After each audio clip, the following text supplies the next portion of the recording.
Selamat datang di channel Pemuja Malam. Jangan lupa like, share, and subscribe ya. Terima kasih.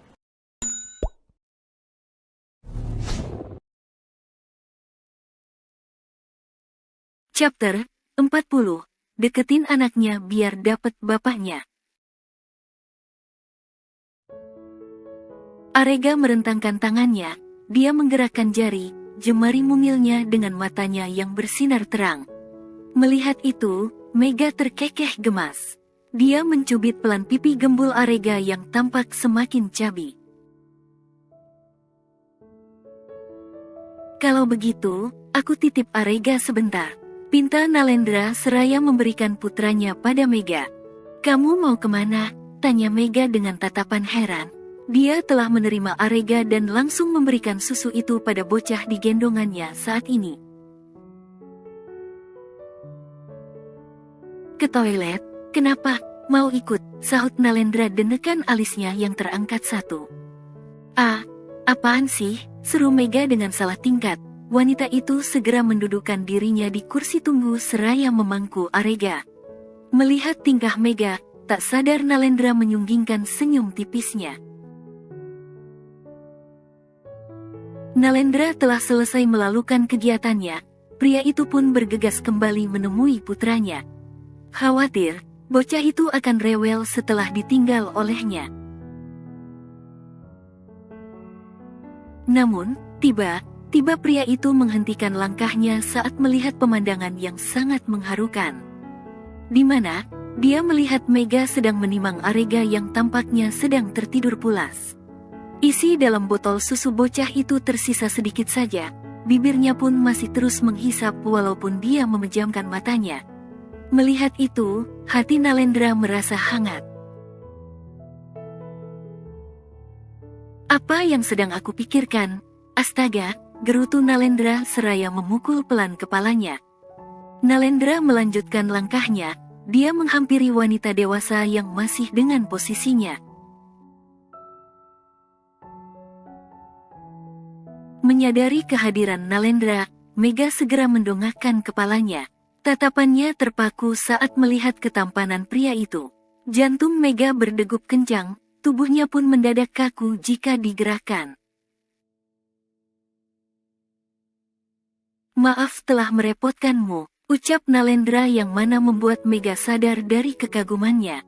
Iya, enggak kok. Mau direpotkan jadi istrimu juga gak apa-apa. Mega menutup mulutnya yang terlalu lepas dalam berbicara. Matanya pun melirik ke arah Nalendra yang memasang raut wajah terkejut. Maksudnya?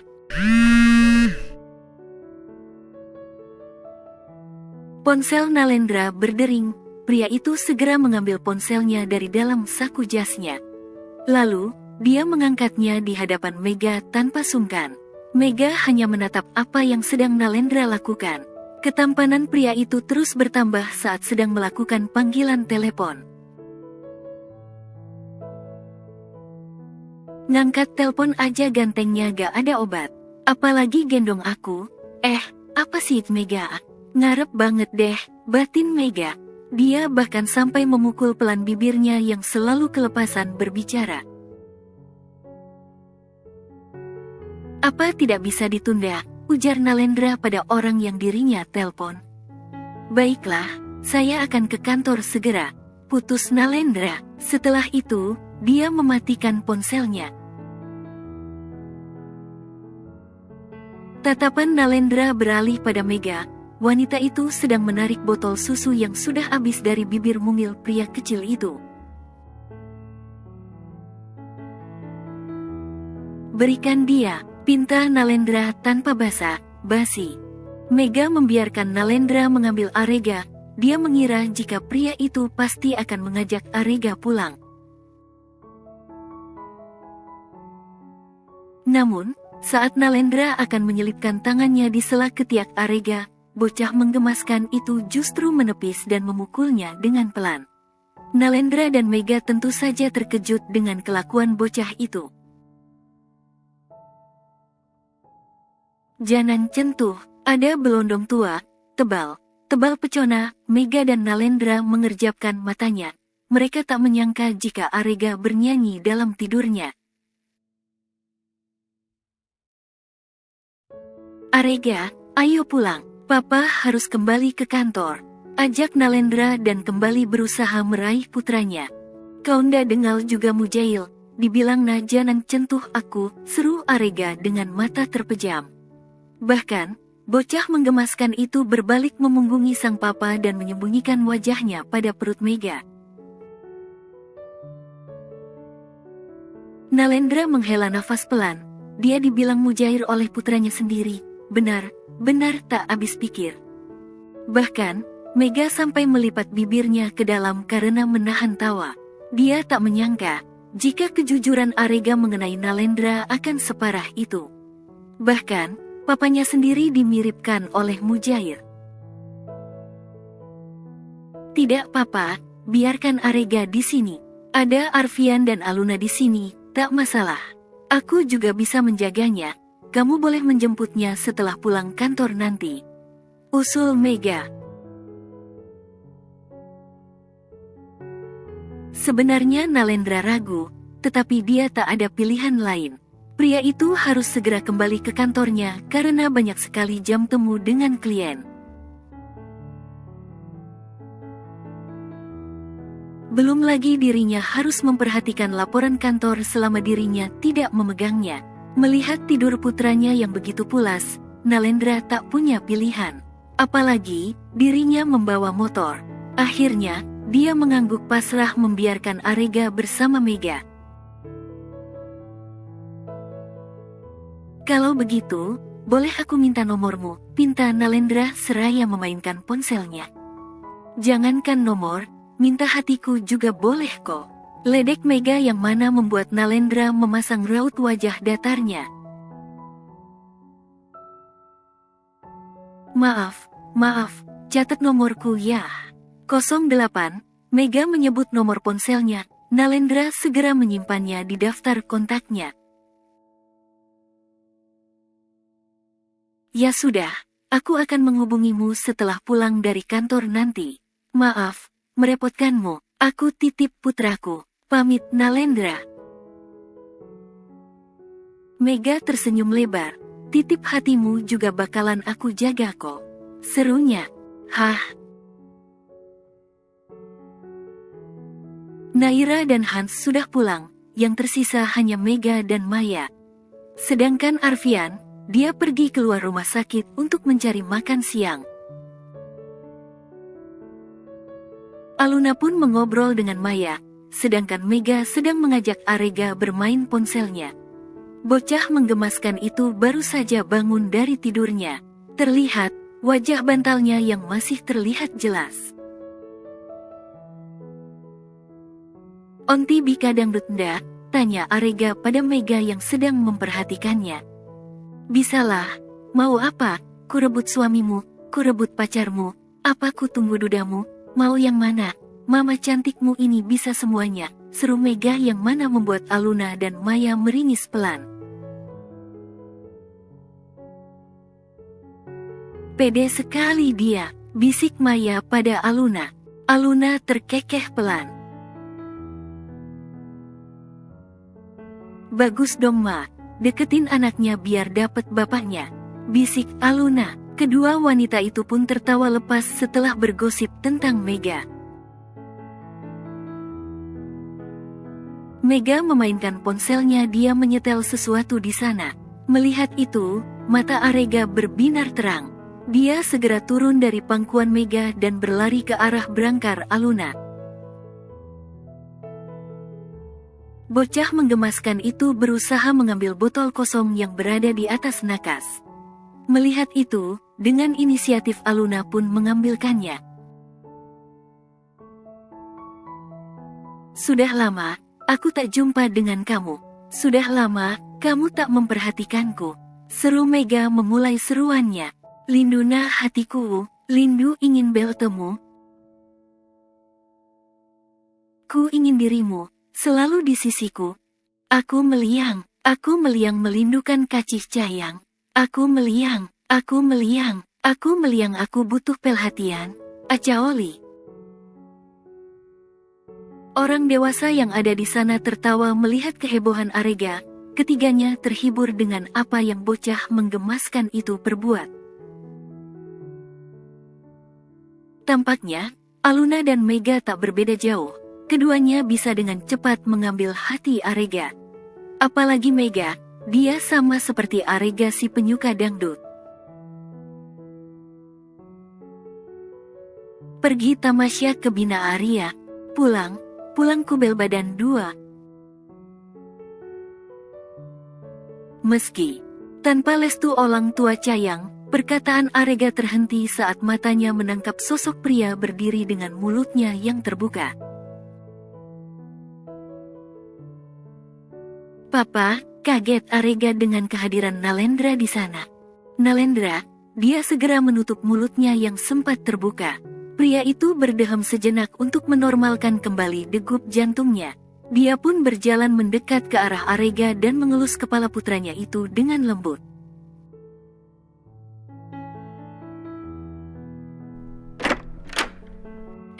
Kau sudah kembali, sapa Arfian yang sudah kembali dari luar.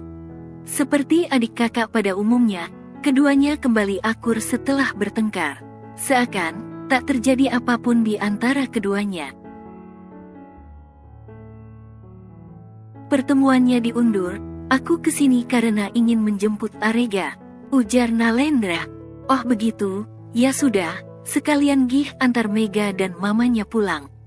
Sahut Arfian yang mana membuat Mega terkesiap.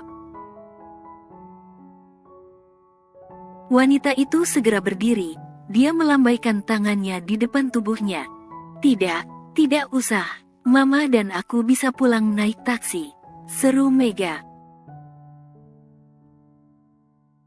Aluna mengerutkan keningnya. Memangnya kemana mobilnya, batin Aluna. Jangan naik taksi, bareng saja dengan Nalendra, sahut Arfian sambil melirik tajam ke arah adiknya. Tapi Kak, aku bawa motor. Kakak tahu sendiri aku masih takut bawa mobil. Protes kembali Nalendra. Dia masih trauma dengan kejadian kecelakaan yang hampir merenggut nyawanya. Ada mobil dan supir, mau alasan apalagi desis Arfian. Nalendra menghela nafas pelan, dia mengangguk pasrah karena tak enak menolaknya. Apalagi, Mega telah membantunya untuk menjaga Arega. Sedangkan Maya, dia sudah heboh dengan memberi Mega kode seraya mengerjapkan matanya. Onti, pulang baleng lega ya, seru Arega dengan semangat. Pamit dulu sama Aunty Aluna, pinta Mega seraya mengelus lembut kepala anak itu. Arega mengangguk, dia berjalan ke arah berangkar Aluna dan melempar senyum pada wanita itu. Cayangku, lega pulang dulu, dedek bayi juga, abang ganteng pulang dulu. Pamit, Arega, sepertinya bocah itu mulai menerima calon adik sepupunya. Aluna yang mendengarnya pun melebarkan senyumnya. Hati ya pangerannya Aunty, dijaga baik calon mamanya. Perkataan Aluna membuat Mega dan Nalendra saling tatap dengan sorot mata yang terkejut. Ini Aluna mau bantu aku deketin si Duda apa mau buat aku jadi salting gini sih, gerutu Mega dalam hatinya. Setelah beberapa hari Aluna dirawat, akhirnya dokter kembali melakukan pengecekan terhadap kandungan Aluna. Saat ini, Aluna sedang berada di ruang dokter kandungan bersama dengan suaminya. Mereka terlihat fokus menatap ke arah layar persegi yang menampilkan gambar hitam putih. Syukurlah, tak ada lagi pendarahan. Janin masuk usia 5 minggu ya, ujar dokter itu yang mana membuat Arfian terdiam. Berarti, dia jadinya pas setelah kamu selesai mens bulan lalu sayang. Ujar Arfian yang mana membuat Aluna seketika melototkan matanya. Dokter tersenyum, Dia senang melihat interaksi pasiennya bersama pasangan mereka. Kehamilan pastinya ditunggu setiap pasangan pengantin yang sudah menikah. Dia sudah banyak menghadapi pasien dengan berbagai macam keluhan. Malu sama dokter, bisik Aluna. Kenapa malu? Kan dokter juga ngerti sayang, ujar Arfian dengan tatapan polosnya. Aluna menatap tajam pada suaminya. Tatapannya beralih pada sang dokter dengan tatapan tak enak. Maaf ya dok, ujar Aluna. Tak masalah, mau dengar detak jantungnya, sahut dokter itu dan bertanya kembali. Aluna mengangguk, berbeda dengan Arfian yang justru semakin mengerutkan dalam keningnya. Wajar saja, pria itu masih awam tentang kehamilan. Pertama kalinya dia akan menjadi calon ayah. Arfian pun begitu antusias mencari tahu segala hal tentang kehamilan. Bisa juga ya dok, tanya Arfian. Bisa, sebentar ya. Dokter pun akhirnya menunjukkan detak jantung janin mereka. Mendengar itu, Arfian mematung sejenak. Matanya berkaca-kaca, jantungnya berdebar sangat kencang. Aluna yang melihat suaminya yang sedang terharu pun meneteskan air matanya. Sayang, ujar Arfian dengan mengalihkan pandangannya pada sang istri. Aluna mengangguk, dia meraih tangan suaminya dan menggenggamnya dengan erat. Arfian tak kuasa menahan tangisnya, air mata pria itu akhirnya jatuh juga. Dia kemudian menarik tangannya dari sang istri dan segera mengabadikan momen itu dalam ponselnya. Pria itu benar-benar bahagia bisa mendengar detak jantung calon anaknya. Aluna menatap apa yang Arfian lakukan dengan senyuman tipis, air matanya kembali luruh. Keantusiasan Arfian membuat hatinya menghangat. Saat aku hamil dulu, ke dokter saja selalu sendiri. Tapi sekarang, tidak lagi. Batin Aluna. Bersambung.